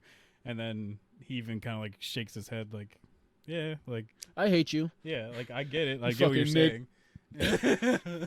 But like more even in like Carly Morgenthau being like a piece of crap is like when he's like, she's like, I didn't mean to kill your friend. I don't want to kill people that don't matter. And I'm just like, choose your words, you moron. Like, well, to be fair, I kind of feel like they showed she does not handle her vocabulary well in stressful situations. Like Sam basically gets her to blurt out that she's a villain, and she's like, "I didn't mean that. That's not what I want to say." He's just like, "You don't think his life mattered?" Like, yeah. So I feel like everything really flowed well with that. Like he's like, I actually really dug him after this episode. Yeah, I was really surprised. I really thought there was going to be like some final showdown. Where, not that he die or something, but that fucking he's gonna do one last fight for the supremacy of Captain America's title. But it's more like he's accepting who he is, that he still like can wield this in a good way, which I think is actually cool for what the future of him might be, because clearly Hydra's gonna use him.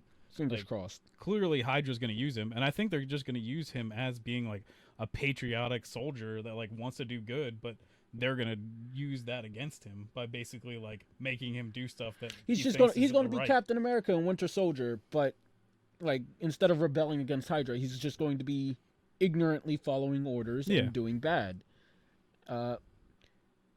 Which I'm fine with. I really did not expect them to withhold a Captain America fight. Yeah.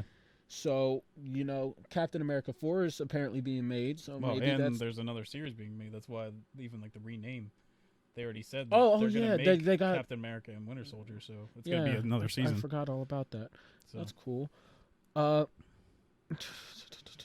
the fuck was I? Like I said, the fighting in it is pretty cool. Like I actually really like the fight between U.S. Agent and Morgenthau, because like he's so much more powerful. Like you can see even when she like kicks him and he like bounces it off of his chest and stuff, and he's kicking the crap out of her first, but then she's just like way more nimble, so that's why she goes through like the scaffolding and then kicks him in the head and stuff. And I was like, that's a cool way to do this fight, that like clearly Walker is like 10 times stronger because he's just already a trained soldier, and then on top of that took this super soldier serum. She's just some regular little girl that took it, so it's like he clearly is so much more like trained and powerful.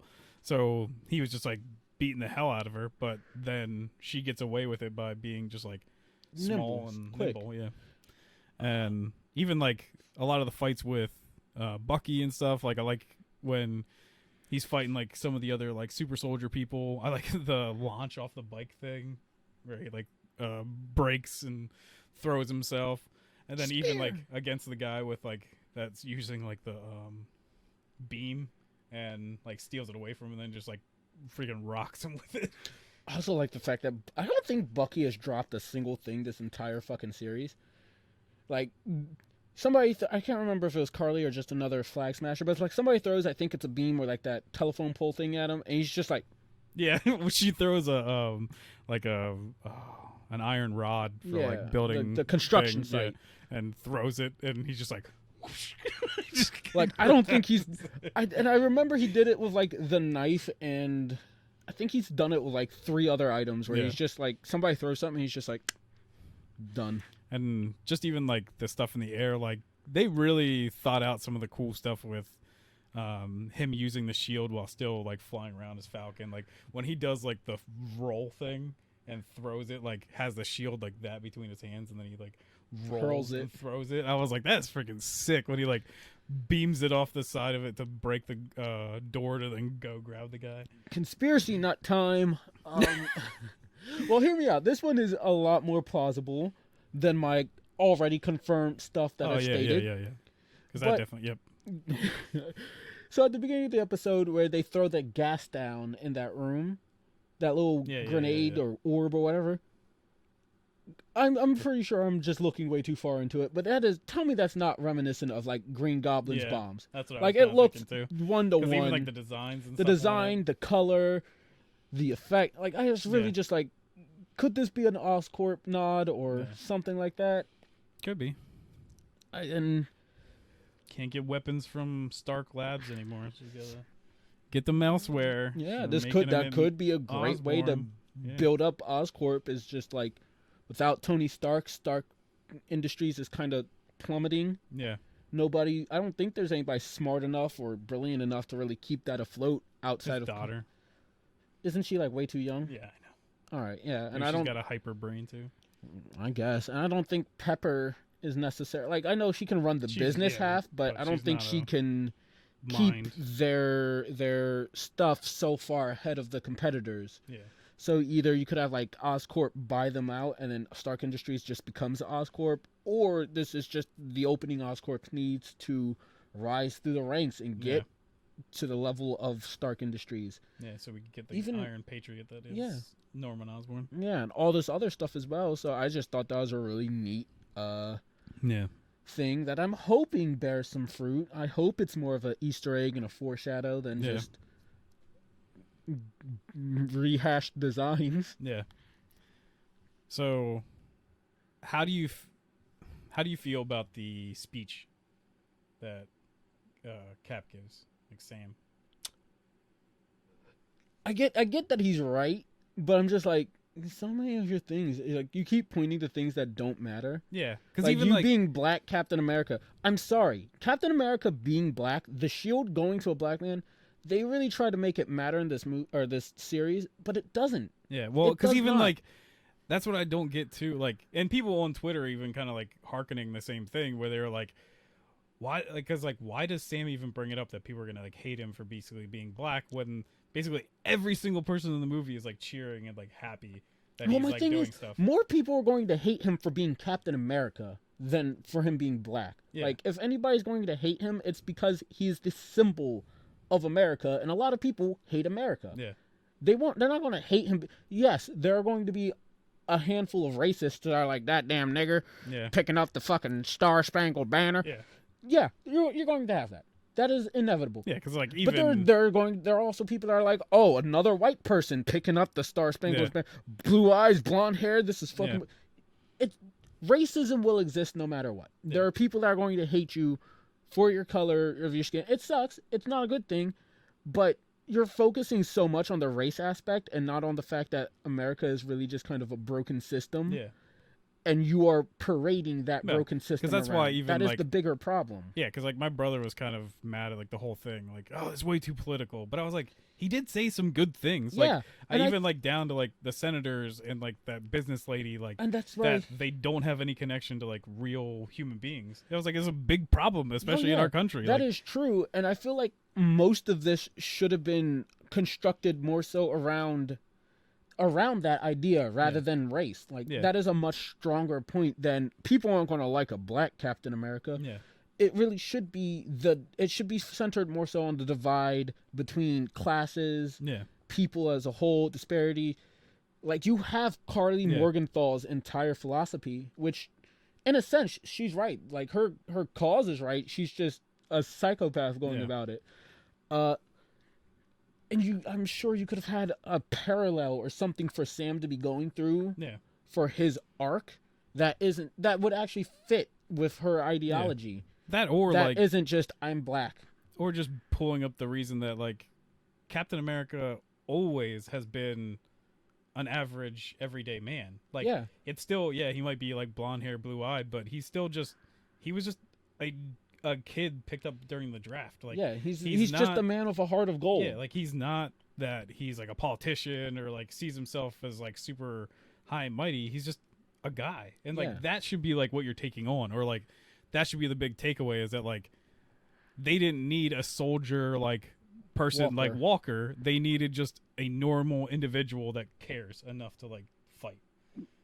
Stuff like, and I kind of get that part with like I feel like his talk with Isaiah is almost better because of him just saying like, it's like, yeah, like we had a part in like creating this country. I just want to fight for it. Like I want the means to be like, I can fight for this country. And I'm like, that's a great ideal to have. Like, yeah. So why couldn't that be part of like your speech to the world? Or like, I don't know. It's just it's a muddled kind of thing, but like there's parts of it I still like. Oh, I like the speech. I just when the senator questions him, he's like, "Senator, I'm a black guy wearing the star stripes or the Star Spangled Banner, or does he say Stars and Stripes? Yeah. Okay. That's even one. He's like, yeah, I was texting, and all I heard was black guy, stars and stripes. And then I was just like, your response doesn't even fit in against the senator's fucking thing. And I was just like, oh god, that was the only real part that I had an actual issue with. Most of my other stuff is just nitpicks. Like, I like Bucky confronting Mr. Miyagi. Oh, dude, that's one of the things that made me cry. Because even like Sebastian Stan delivers that part so damn well. Like, I agree. Him like tearing up and just being because because when he's telling him like your son was killed by the Winter Soldier, and he's like the Winter Soldier was me, and then he's just like, but why? And he's just like, I didn't have a choice, and I was just like, oh god, like because he delivers that line so damn well, and that like he's breaking up at that moment that he's just like, this is the thing I was missing the whole entire time, of just explaining to these people that like I did these terrible things, but I couldn't control myself, and it's just like it plays out so damn well. And my biggest nitpick or my problem with that scene is I wanted more. I wanted to see more of it, and it I feel like it got cut away from a little too quickly for my taste. But I really enjoyed it. I was like, well, I almost feel like maybe that's how it ended. Was he just told him and then he left? Like that probably old man cried. It's not like you can comfort that guy. I know. Oh, I know. I'm well aware. Him or anything. You I'm just well be aware. Like, I was just like, God, I love the scene, and I was like, I wanted more from it. Not that it just didn't stay deliver. In that moment yes, more, yeah. I wanted to be in that moment for a little bit longer. Yeah. And because this is an amazing scene. I like the fact that he gifts his little, well, technically Steve's notebook. Yeah. But his little book to his psychiatrist. Mm-hmm.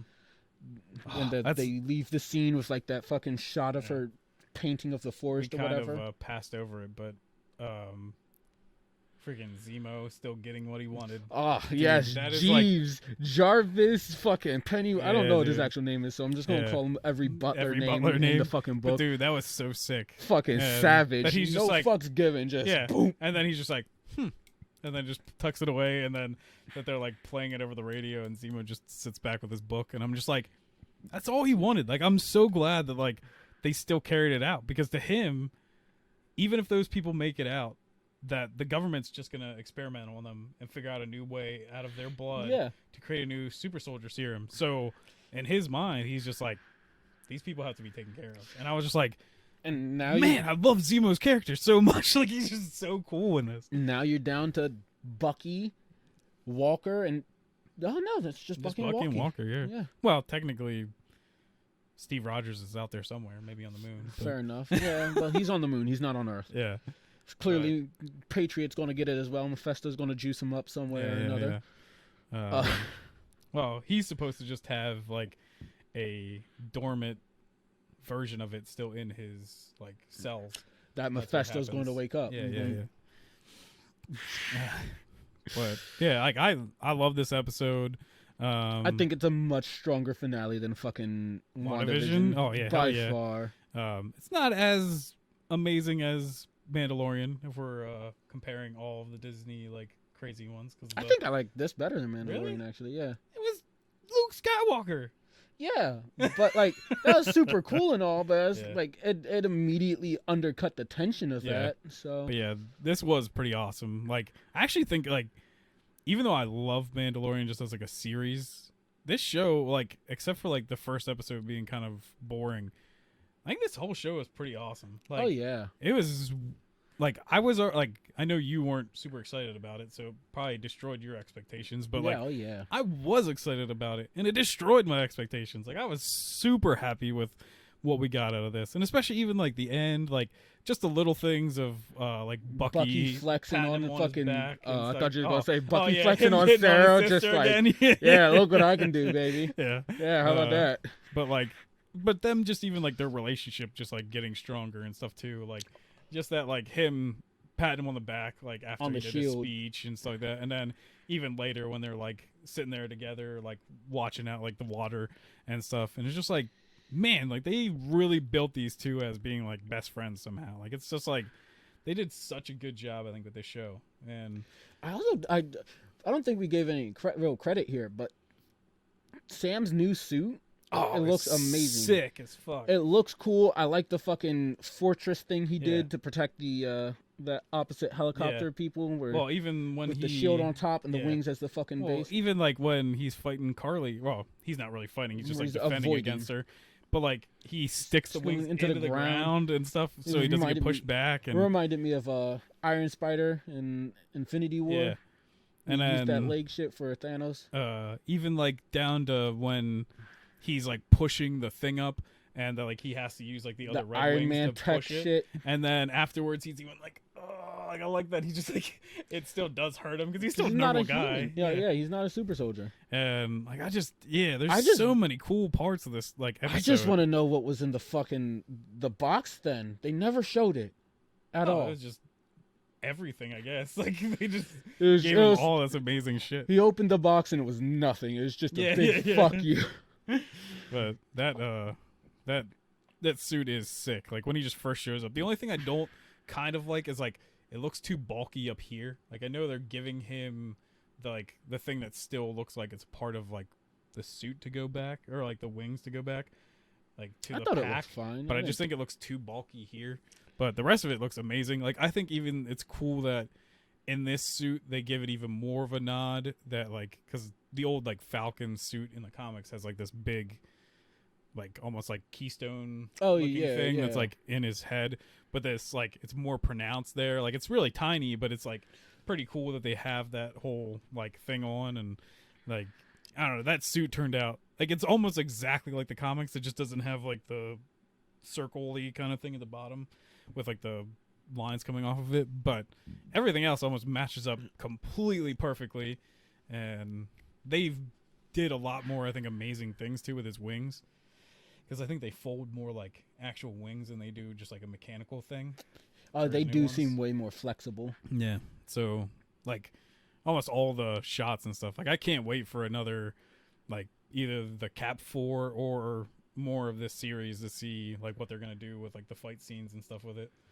And I must think too, like I know it's a comic book thing that Bucky still keeps like the Winter Soldier name, but I feel like since they're already being like, well, he's not Falcon anymore, he's Captain America, I think they should, because he's kind of like shed that part of him.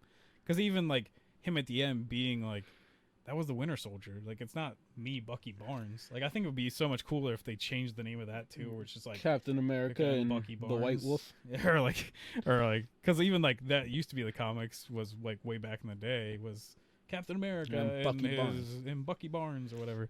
So it's just kind of cool, like if they were just like, Bucky Barnes isn't a cool name. He's going back to Wakanda. He's going to be the White Wolf. That's what we're getting, y'all. Yeah, mark my words. But there's just like there's so many like just good things in this. Like even down to like one of my favorite things too is just like the effort that he puts in to try to save those people when they're like stuck in the truck, and he's just like beating on the thing and then rips it off.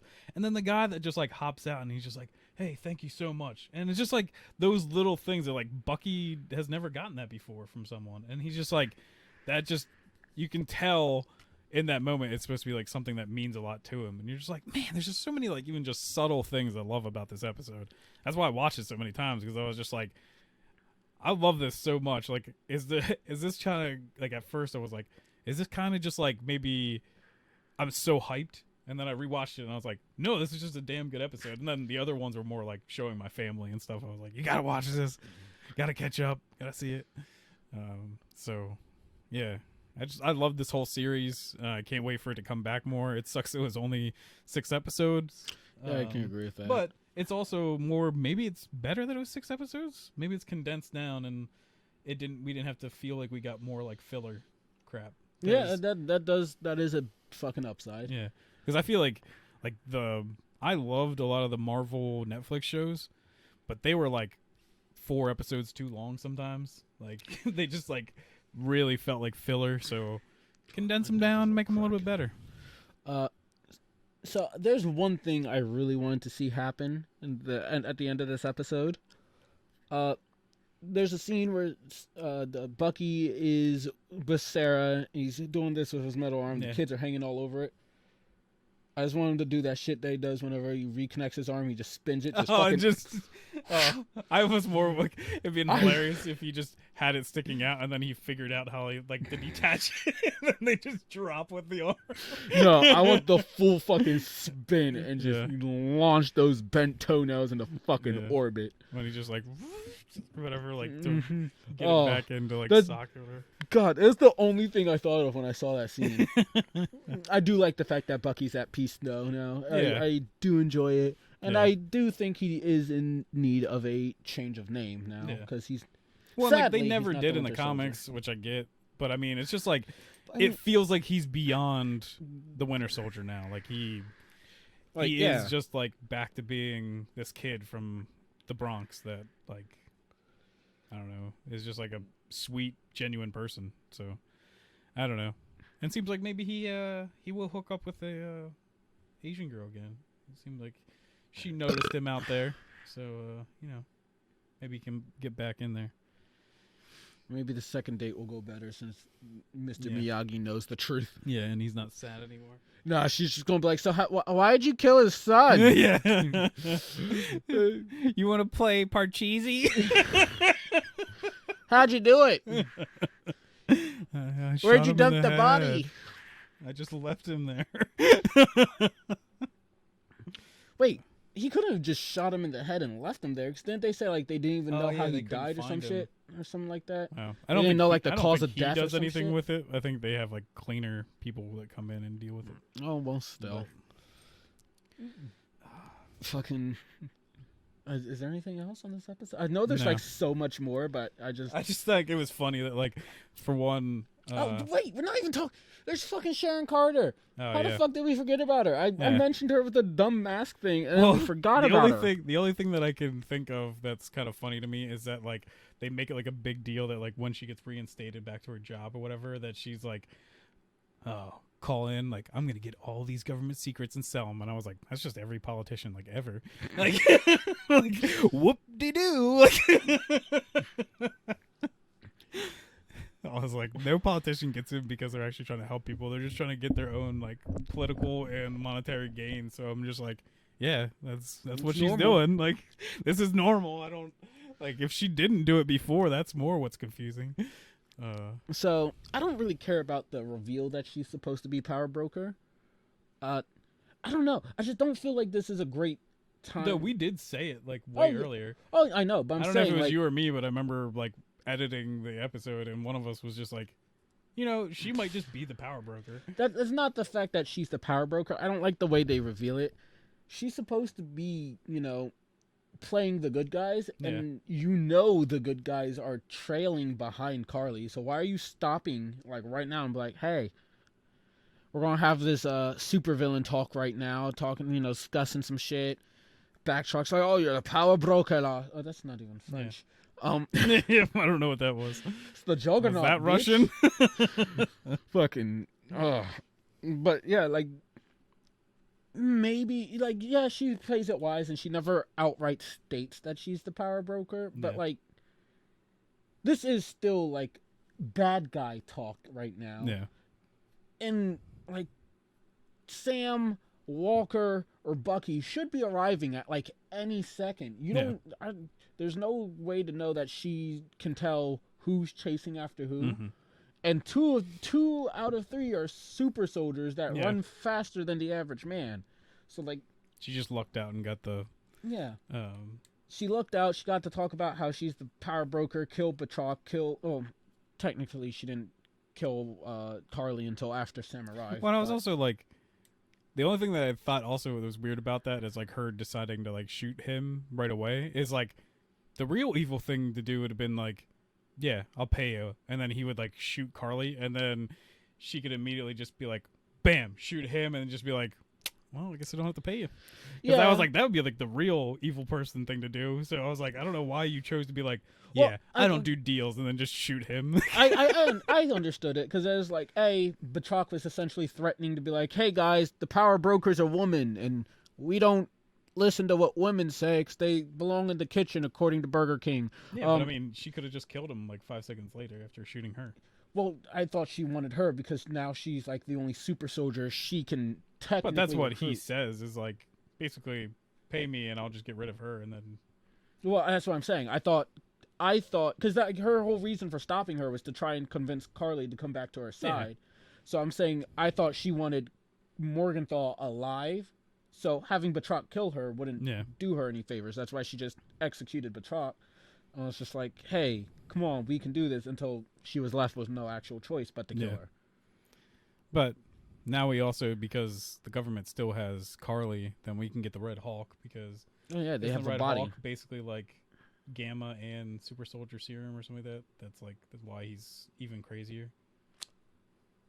You know, I actually don't remember why he was the Red Hulk. I just remember he's just like, Hulk go red, Hulk get fire, Hulk go. He's actually not even like Hulk go. He's smart. I know, but I'm just saying.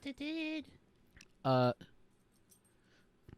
yeah, I don't really care for the reveal. I think I'd much rather have had her forego being like, oh, so you're the power broker, have that scene like next, and then just have her get reinstated, and then look at the camera like hee, and then call somebody and be like, hey, so no more super soldier serum, but guess who just got into the fucking Pentagon and Area 51 with all their weaponry? This motherfucker. Yeet. Yeah. And like, actually, I can't wait for that stuff of like, I hope that's basically the second season of this show, because her basically like selling away like crazy like super weapons and stuff would be pretty sick. What was I gonna say? I was talking about this with a friend, and I haven't sat down and like rewatched through the entire show. And I don't know if you know the answer, but my friend says the timeline doesn't actually fit for Carter to be the power broker. By chance, do you know if that's true or not? Like for like the just timeline this of the show? Yeah, I'm assuming.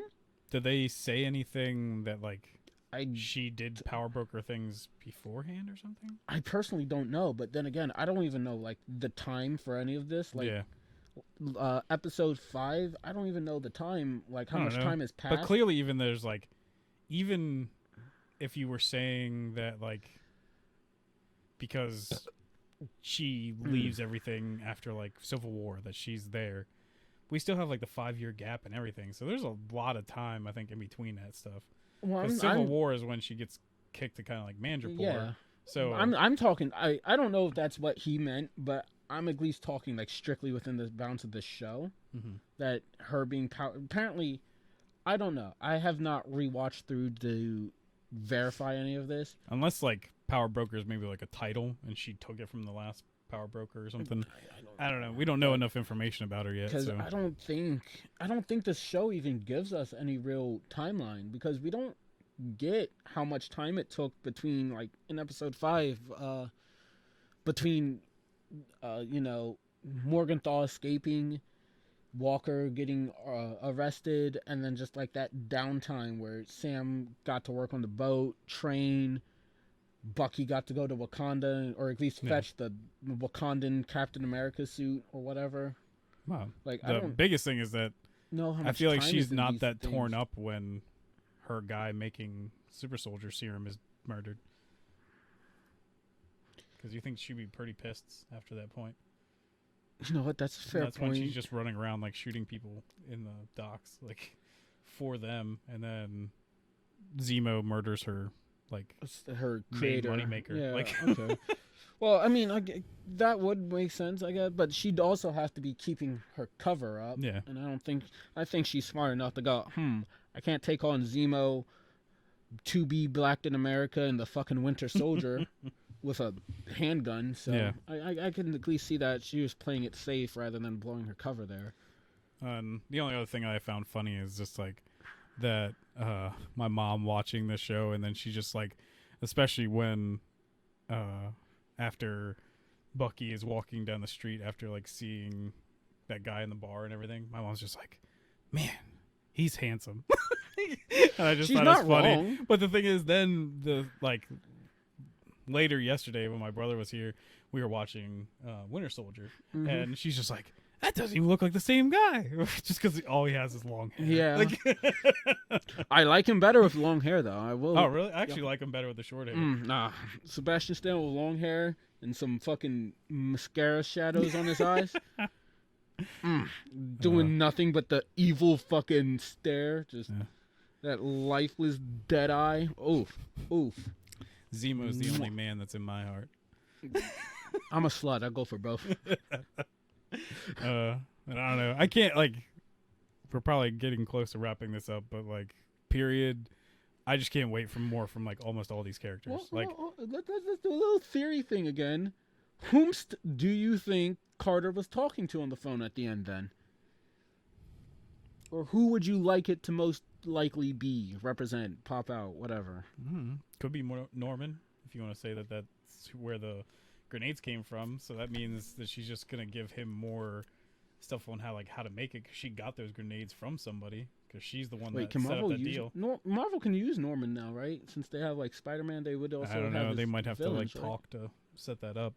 It'd be dumb of them not to. AIM? So. AIM could work. I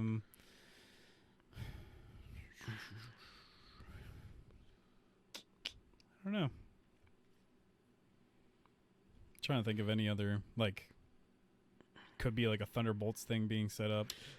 I do think the Thunderbolts is being set up with like with John Zemo. Walker and everything. Yeah. Like the scene of him coming out in his black suit, which I thought was neat. Yeah, and I like, once again, I think they're definitely setting him up that like he won't know that he's doing bad stuff, because he's super excited there, like hugging his wife and everything, and like, and he's even just like innocent by like, okay, thanks, Val. And then she's like, don't call me that. And he's just like, copy. Yep. He's like, sorry, copy that. The Val does mention that, like, I know that she does like the, maybe I planned it, maybe I didn't reference for like, but then also the like thing that she's just like, hey, there's something crazy happening soon. Yeah. Like, I do think she's might be planning like a Thunderbolts team. Yeah. Or a Dark Avengers or some sort of team. Yeah. I feel like you could have Dark Avengers or Thunderbolts be formed under her as just like the Hydra Avengers in a way.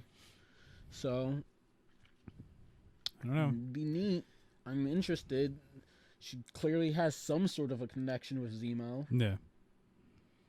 Like, yeah, because she was even kind of like proud that Zemo killed them. Yeah, and well, she was like, it seems like Zemo got his way. Like she clearly she knew it was Zemo behind, or at least Jarvis, Jeeves, Pennyworth's butlers, and you know that killed off those remaining super soldiers. So like she knows Zemo's motive. She's close enough to either aid him in achieving his goal or just know that it was him that did it. Yeah.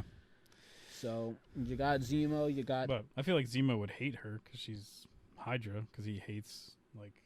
Well, I mean, maybe those kind of people and the Nazis and everything. So. Yeah, but I'm just saying, like, maybe either A, he doesn't know that she's Hydra yet. I feel like that could still be a possibility, or B, we could just be entirely wrong with this Hydra bit. Yeah. And this could just be like some other organization. Oh no, she's Hydra, like 100%. Yeah, nobody outside of Hydra would ever be named Val. Yeah. Well, it's just like even the hair and everything just like fits that character and stuff. What, like that purplish streak? It's just like, oh, man, nothing screams Hydra like dyed hair. Yeah. All dyed hair people are Hydra. I don't think Twitter's gonna like that. I looked right at the camera too when I said it. I don't think Twitter's gonna like that one bit. I stand by dyeing hair. Y'all want to cancel somebody, get him. Hey, I like girls with dyed Hydra hair. Agents. I like girls with dyed hair, but the thing is... So you're a Nazi sympathizer, is what you're saying. Still Hydra. Hey, I'd bang the enemy. I'm just doing the Lord's work. Just getting down to the serious questions. Yeah. Would you fuck a Nazi? If they're hot, is it really wrong to fuck a Nazi? No. Morally? Is it morally dubious or incorrect? Gray? Is giving it a gray them area? the hammer of justice. Is that your name for your cock? It's just the hammer of justice. And you see a fucking Nazi out on the street and you're like, that's it, I'm getting me mallet. I don't think I've had a question ever so important asked in my life. Like, this thing's even just plastic, but I feel like it would be hard as hell to, like, throw this thing. And they're legit throwing it like it's... A frisbee? Yeah. And, like, especially even, like, the part where Sam and him are just, like, outside and they're just, like, throwing it back and forth. And I'm just like, holy hell. Like, I guess unless vibranium is just, like, super light. And I do like the small detail that the vibranium shield makes a completely different sound than Walker's, tinfoil shield. Mm-hmm. I also like the fact that he looks at the inside where he keeps his medal of honor, and that kind of gives him inspiration and drive to keep going. It reinvigorates his purpose. I thought that was really nice. There's so many cool. Like, honestly, again, that episode is just sick. From the episode before, I did not think that's how it was going to be. I thought he was putting it on the outside, and it was going to be like a cap shield decorated with all of his medals. Yeah. But, like, he's on like his breakdown, so he's like showing the world, I got all of these medals for my service, and it's going to be like on the outside decorating his shield. Which, they at least subverted our expectations on Walker. I thought that would have been really cool. And I'm kind of sad that that's not what I got, but I do like what we got, so I'm not going to bitch.